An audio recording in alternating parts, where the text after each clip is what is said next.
नमस्कार, मी उज्ज्वला सर्वांचं स्वागत करते। आज आपण थंडगार असा द्राक्षाचा ज्यूस बनवूया।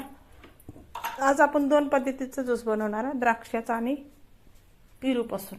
तर पहिल्यांदा आपण द्राक्षाचा बनवूया। तर मी द्राक्षी स्वच्छ धुवून घेतले, ते म्हणजे गाडाचे काढून घेतलेले, ते एक एक अशी सुट्टी करून घेतलेले ते। तर स्वच्छ धुवून घेतले ते आणि चाळणीमध्ये नितळाय ठेवले होते अशा पद्धतीने।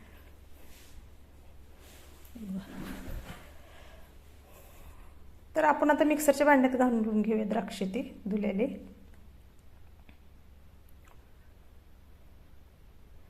अगदी टेस्टी हे ज्यूस होते बघा, आपल्या शरीराला थंडावा देणारा आणि मन तृप्त करणारा हा ज्यूस बनतोय। एक अर्धी वाटी साखर घालूया, मी 2 चमचेच मोठं साखर आहे। चवीपुरतं थोडंसं मीठ घालायचं, जास्त नाही घालायचं। आणि आपण आता झाकण लावून मिक्सरमध्ये फिरवून घेणार आहे। अगदीच मी थोडंसं पाणी वरतो, जास्त पाणी बनवतो, द्राक्षामध्ये भरपूर असं पाणी असतं। आता आपला जो द्राक्षा ज्यूस तयार झाला, आपण काढून घेऊया। बिना बर्फाचा द्राक्षा ज्यूस आहे बघा। ही गावी असल्यामुळे, फ्रीज नसल्यामुळे बर्फ नाही आपल्याकडं, आपण बिना बर्फाचा ज्यूस बनवतोय। अगदीच टेस्टी होते आणि पौष्टिक होतोय।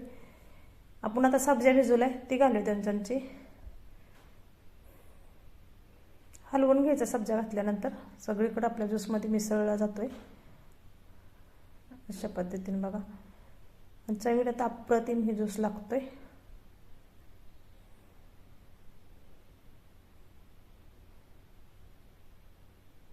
तुम्ही पण नक्की बनवून बघा हा ज्यूस, सर्वांनाच आवडणारा हा ज्यूस आहे। साईडला आपण द्राक्षे ठेवूया। चला तर मग द्राक्षाचा ज्यूस आपला तयार झाला। तुम्ही पण बनवताय ना अशा पद्धतीने। रेसिपी आवडली तर लाईक करा, सबस्क्राईब करा। खूप छान झाला आहे ज्यूस। तशाच पद्धतीने आपण आता दुसरा पण बनवणार आहे,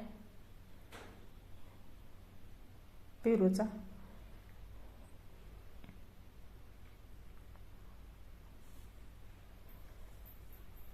हा ज्यूस लहान मुलांना पण आवडेल, मोठ्यांना पण आवडणार आहे। खूप टेस्टी झाला आहे। तर दुसरा बनवायला घेऊया आपण त्याच पद्धतीने। आपण एक पेरू घेतलाय, स्वच्छ धुवून पुसून घेतलेला पेरू आहे। पेरूचा देठाकडला भाग काढून घ्यायचा।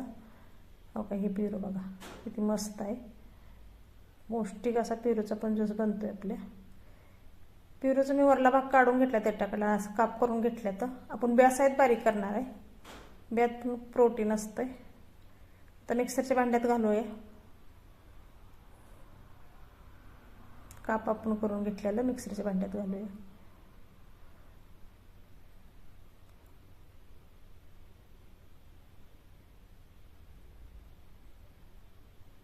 थोडंसं मीठ घालूया,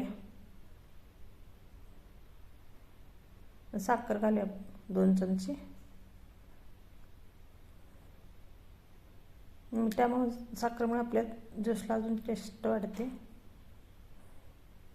आपण थोडासा सब्जा पण त्यात ओतणार आहे, वाटून घेणार आहे। सब्जा पण वाटल्यामुळे आपल्या शरीराला खूप थंडावा भेटतो। सब्जाचं सेवन केलं पाहिजे आपण उन्हाळ्या दिवसात। मी थोडंसं पाणी घालतो, पहिल्यांदा वाटते, नंतर अजून पाणी घालणार आहे। पेरूला जरा पाणी जास्त ओतायला लागतंय, द्राक्षीला तसं नाही, द्राक्षीला अंगचंच पाणी असतं जास्त। आता आपण बारीक करून घेऊया। हो का, अशा पद्धतीने मी पेरूचा पण ज्यूस बनवून घेतलाय। आता आपण गलासात ओतूया।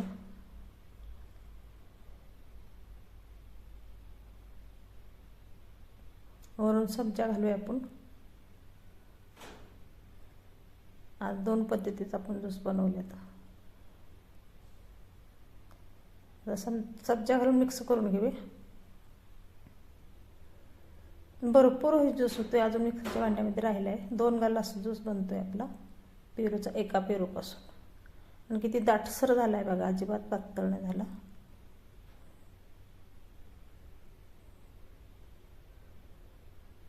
तर पेरूचा काप लावूया आपण।